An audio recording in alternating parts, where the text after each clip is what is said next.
So the Court of Appeal hearing to decide if there should be a retrial in the murder case of VYBZ Cartel is now over. Here are 5 things you need to know about the final day of the hearing. Stay tuned.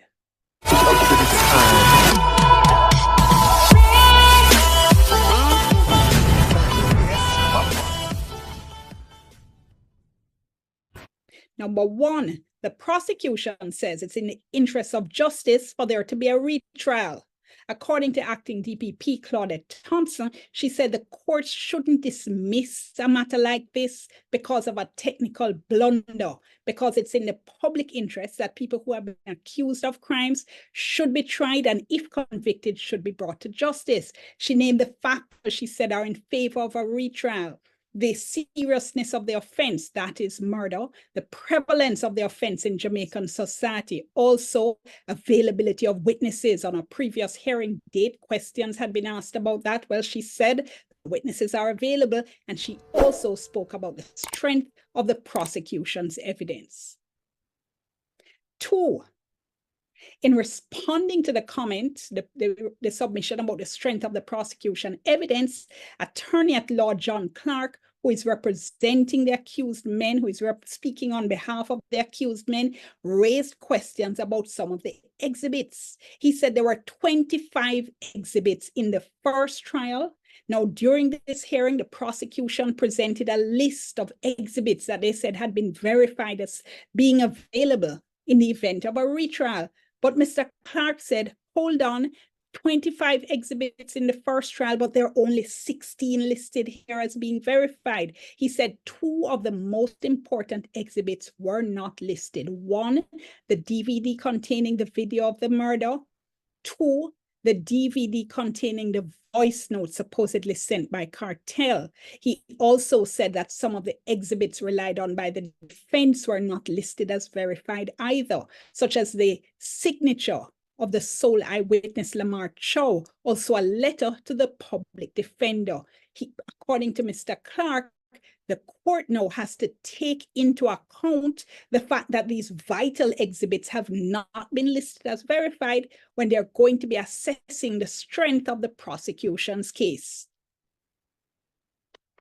3, the court looked at the sentences that the men had received during the first trial, at the end of the first trial, and looked to see whether or not they would be prejudiced this time around by the length of time they spent in custody. Now, under the Offenses Against the Person Act, a person convicted of murder in this type of circumstance can be sentenced to life imprisonment, and in that case, the court has to set a 15-year minimum before they can be eligible for parole. Now, both Kahira Jones and Sean Campbell, all the 4 men, I should say, had been sentenced to life imprisonment, but different time periods in terms of eligibility for parole. So Kahira Jones and Sean Campbell had been sentenced to life, and they could only be eligible for parole after 25 years. In the case of Andre St. John, it was 30 years. In the case of Adidja Palmer, it was 35 years without being eligible for parole. What the court looked at is the length of time the men have already been in custody. That is nearly 13 years. If a retrial is ordered, they could be in custody another year, perhaps another 2 years. Say they're in custody for 15 years, it would mean that they would then have served at least the minimum time that the court would have ordered in a sentence before they could be eligible for parole. The response of the acting DPP to this was that, well, given the circumstances of the case, she wouldn't envisage that eligibility for parole would be set as low as 15 years. Therefore, she doesn't think they would be prejudiced. 4, the judge asked, why is this case different? What makes this case special? And she was asking in the context of the fact that we've heard recommendations and talk about the possibility of this case being set as a priority case to ensure that the men who have already spent all this time in custody wouldn't then be spending another long period in custody if it is that they're not granted bail if a retrial is ordered. Now, the comparison the judge made was that of the case of Trevor Taft. Now, Trevor Taft was convicted in 2016 for the 2012 murder of the mother of his child. Her body was found on his property in a septic tank, and obviously she had been killed in a pretty terrible way. The body showed stab wounds. She had been decapitated.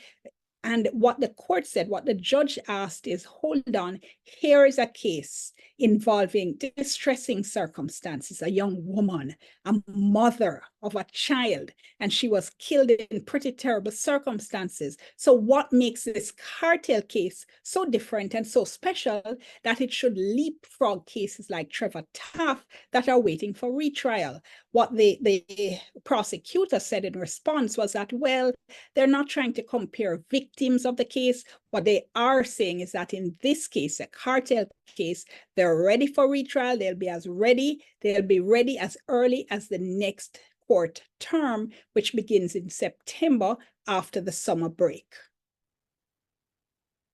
And 5, looks like we're going to have a speedy judgment here.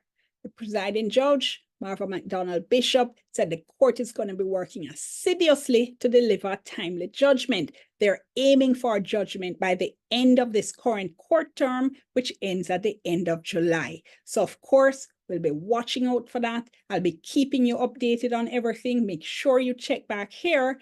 And until next time, thank you for joining me courtside.